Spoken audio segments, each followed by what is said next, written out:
Hi students, Dr. Vic here, and in this episode I am going to be discussing the human capital approach and cost benefit analysis, but what I'm doing is really putting it in more of a historical perspective, where it comes from and how it fits in with other types of analyses you may be doing, other disciplines that look at really controversial issues. In all, I kind of have always approached this from a broader perspective than what you might see in a traditional economic human capital study. And what we want to look at is I want to start with the person who really formulated this was Gary Becker. Gary Becker is one of the most influential economists of the 20th century. And in the 50s and 60s, he started putting these ideas together and doing lots of studies around them. So when I teach about Becker and this, I like to really think about this approach using four C's. So I'll talk about four C's related to Becker's approach. So the first C is the creativity that he used in taking economic and financial tools, methods of finance and economics, specifically cost benefit analysis. Very technical tool that we typically think with how you decide on what to invest in. Well, the idea of human capital is that people make investments in themselves. They make investments of time to learn something, to train, go to school. All these things improve our ability to get a livelihood, to really bring creativity and value to the things we do, whether it's for another business or for our own entrepreneurial activities, or for endeavors in sports and games, hobbies. The time and energy that we put into these things in this human capital model are investments in ourselves.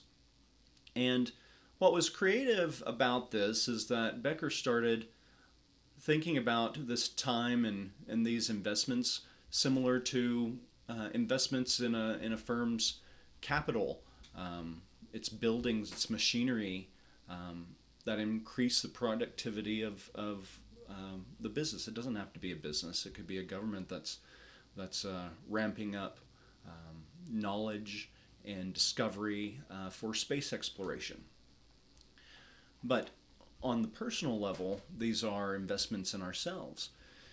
And one additional creative thing he did with this is he started applying these financial tools, cost benefit analysis, towards decisions that hadn't really been thought of in these types of economic terms. Everyday decisions that people make regarding education: should we go to school? Regarding fertility: when should we have kids? Regarding things like discrimination: why does a business choose to be discriminatory? Why do people who are thinking about criminal activity versus other things, why do they go ahead with that? And why does someone continue to do a bad habit that hurts their health when they know they shouldn't? So broadly, health or human capital can take the forms of education, training, and life decisions related to health. We call that health capital. So the underlying premise, kind of the framework for this, is that people are somewhat rational actors. We weigh costs and benefits and make decisions accordingly. What the framework does is it really formalizes the incentives we face that help us go into one decision or another. So the next C is that this has always been very controversial. Back in the 50s and 60s, people weren't thinking about having kids based on financial benefits. They weren't thinking about going to college based on that. It was other institutions that ground that ground those decisions, cultural decisions, legal decisions, barriers to education, and things like that. So from the outset, other disciplines have really worried that this approach, the human capital approach, simplified the issues. These complex issues and these complex problems that we face in our society shouldn't come down to someone acting rationally. There's so much other stuff going on, including tremendous structural problems, barring access to education, creating the impetus, the historical foundations of racism and discrimination. But the cost-benefit analysis shouldn't apply there for those types of things. To this day, there's worries that economists are trying to encroach too much on these issues, perhaps rightfully so. So it's worrying. When you put numbers between costs and benefits, solid numbers that are imperfect, you're not capturing the fullness, the implications of these decisions. And so if you work with numbers, it may crowd out other forms of analysis, especially qualitative or historical analyses. In this PowerPoint, I show that even to this day, the term human capital itself is still problematic. In the midst of the COVID crisis, many workers have had to stay at home, and recently the government officials have said that our human capital stock is ready to go.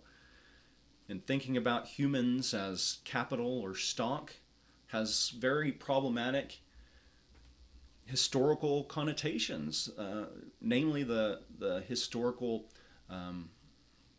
prevalence of slavery leading to the problems of racism we face today. So just the term human capital continues to be problematic. Now, I would say, though, that Gary Becker himself and others who have done this, they would never argue that the human capital model or approach should replace other forms of analysis.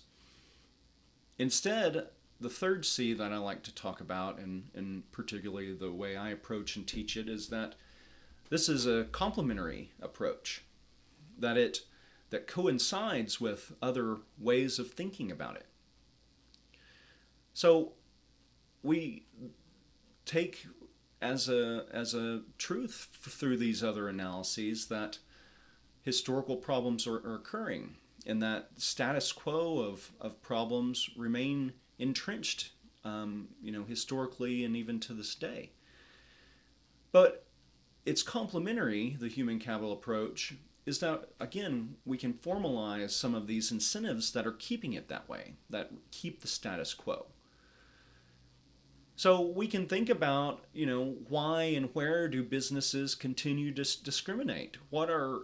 Along with whatever cultural problems are going on in forms of racism and history and things like that, what are the financial and even non-financial incentives keeping that in place?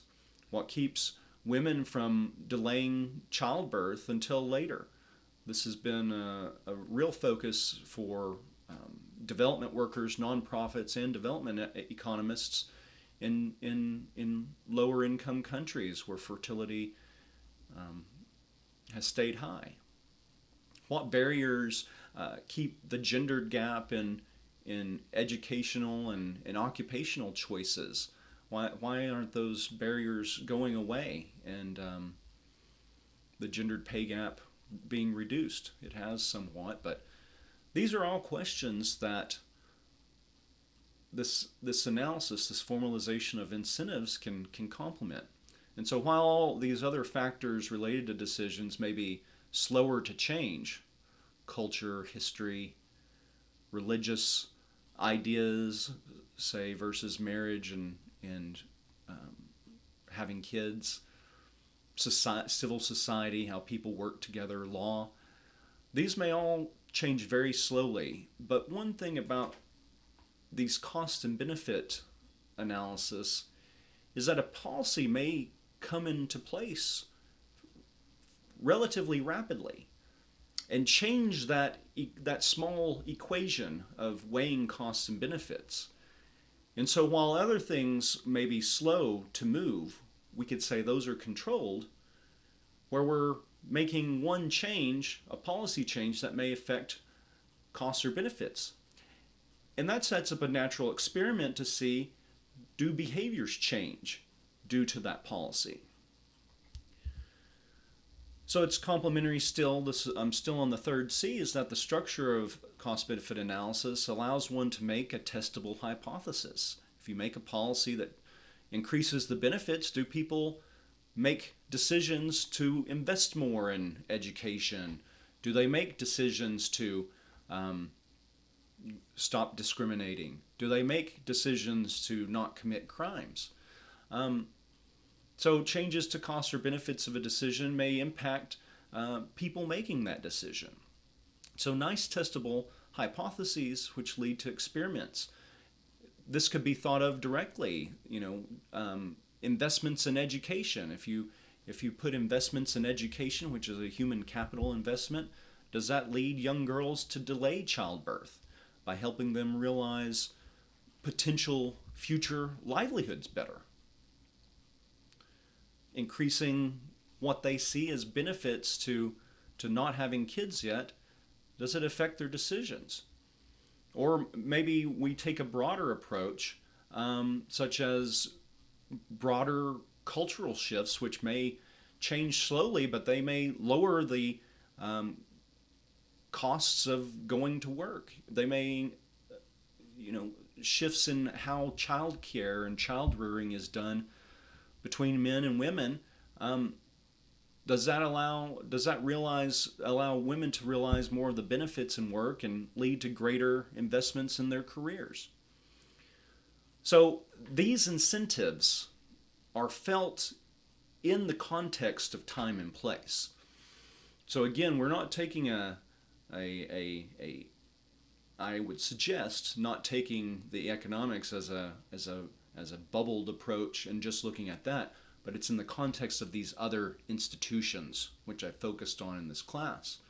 And I'll mention Eleanor Ostrom towards the end, and we'll talk about her later in the class. So that's the third C, that we should look at human capital as a complementary to what your research is or social problems we're looking at. And the fourth C is a lot of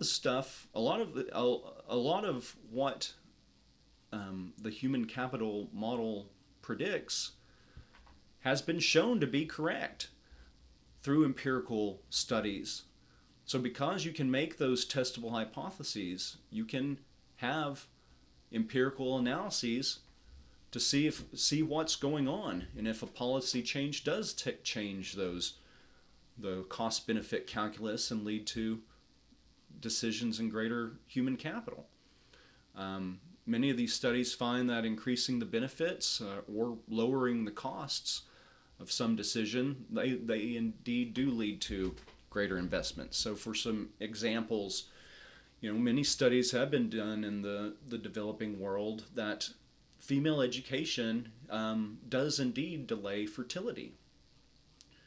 So what's interesting, and you can take this as proof or not, but regardless of the approach of a nonprofit or some other organization towards fertility, be it abstinence programs or others, many, if not all of them, implement education as part of it, getting girls to stay in school for longer, because it's been shown that that does lead to healthier fertility choices down the line, because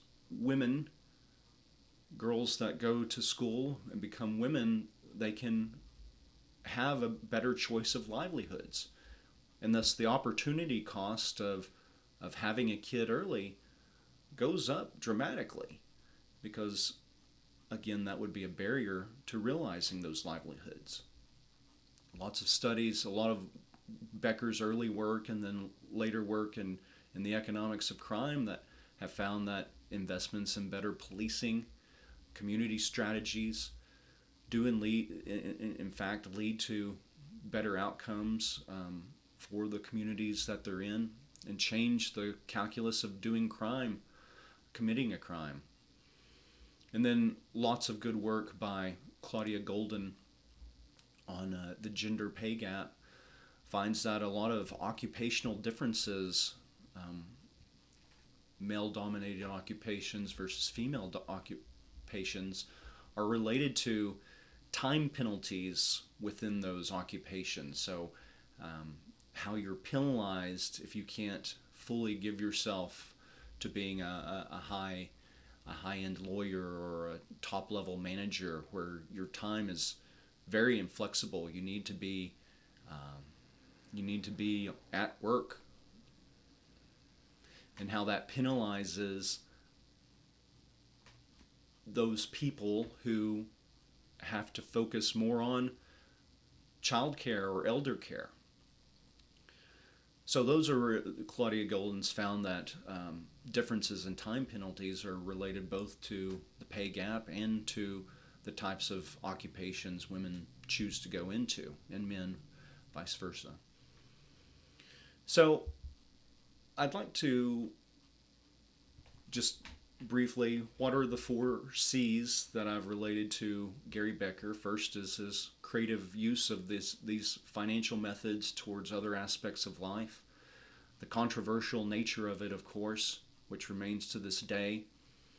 The complementary approach that I would recommend economists and students who are non-economists utilizing this approach with the approaches that they focus on, and how you can determine whether a hypothesis is correct or not, because this method helps you create testable hypotheses to determine that.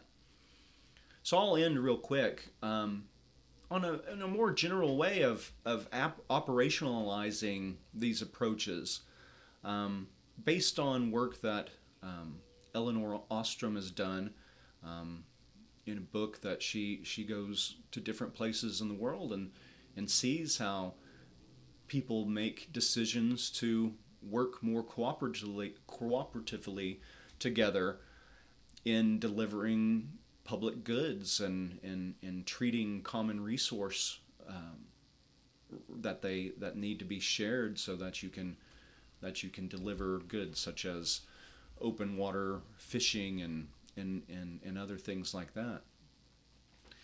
And so in Ostrom's approach, we see here, this is from her book Governing the Commons, and you see this is segmented into 2 areas, kind of the internal world of of a person, what's going on in their mind that leads them to certain decisions. And so she has operationalized here benefits versus costs, and the weighing of those affects your choice of strategies. Do I make that investment? Do I think more long term? Which leads to outcomes of hopefully better health, more education, better delivery of services. So this internal world feeds the outside. Okay, so in the internal world. Now, what helps decide those costs and benefits? It's not just a number that you pull out of thin air. Well, people think about these things over time in terms based on kind of their norms, their ways of thinking. As we'll see, as you read about the discount rate, how you think about benefits you'll receive later on in life, and how you compare costs that may be coming now and paying tuition right now versus the benefits of a realized education for the rest of your career. So these internalized norms help us create how we think about benefits, both in financial and non-financial terms, along with these costs, which help us to make these choices.